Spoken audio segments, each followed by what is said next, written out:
So Insidious Chapter 3 is actually a prequel. I guess the title Chapter 3 would give evidence that it's a continuation, but it's actually not. It's a journey back in time. It's set a few years before the first film.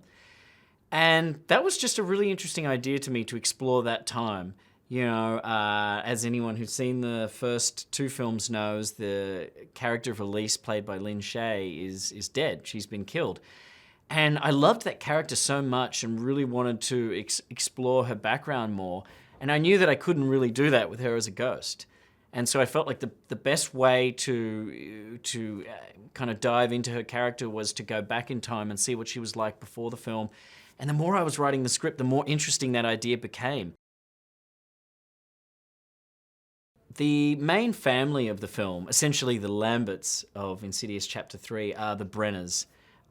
They're a family that's been ripped apart. The mother of the family has died of cancer, and so when we open the film, we meet them in a really disarrayed state. You know, the father is not really coping with his wife's death. He's played by Dermot Mulroney. He's arguing with his daughter.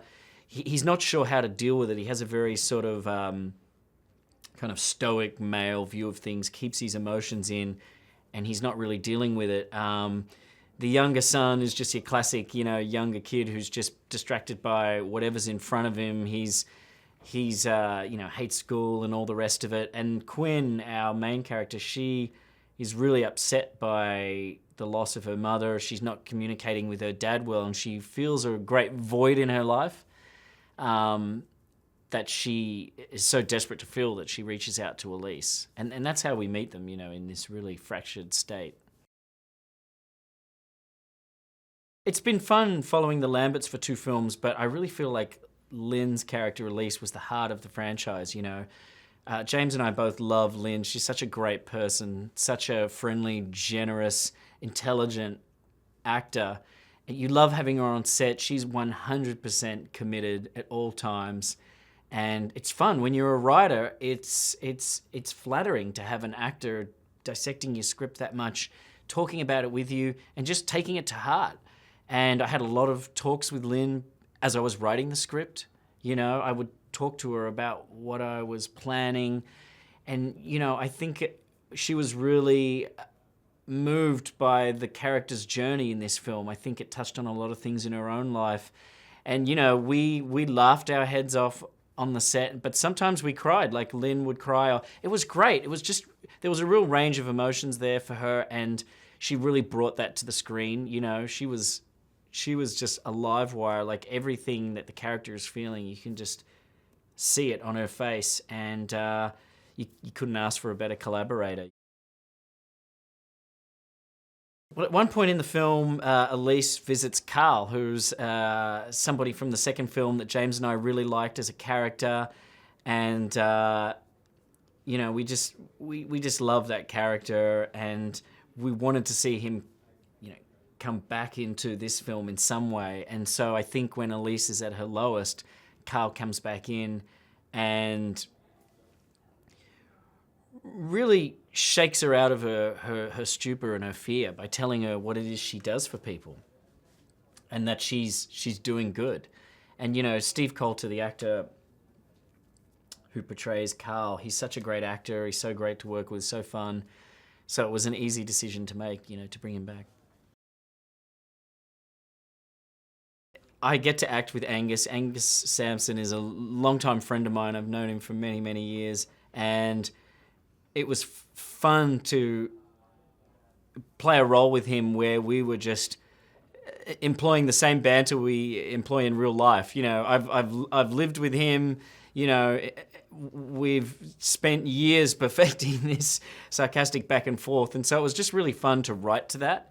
When I was writing the first Insidious, I knew I wanted to cast Angus, and so when you know the person that well, you can sort of write to their personality, and so it's just really fun.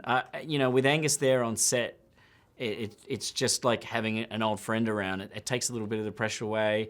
We can improv within a scene, and I feel really safe and comfortable with him improving, maybe in a way that I wouldn't with other actors. Or so he'll throw his lines at me, and he's pretty much a master of improv. So a lot of the Specs and Tucker stuff you see in the films is just stuff that I didn't write that I want to take credit for.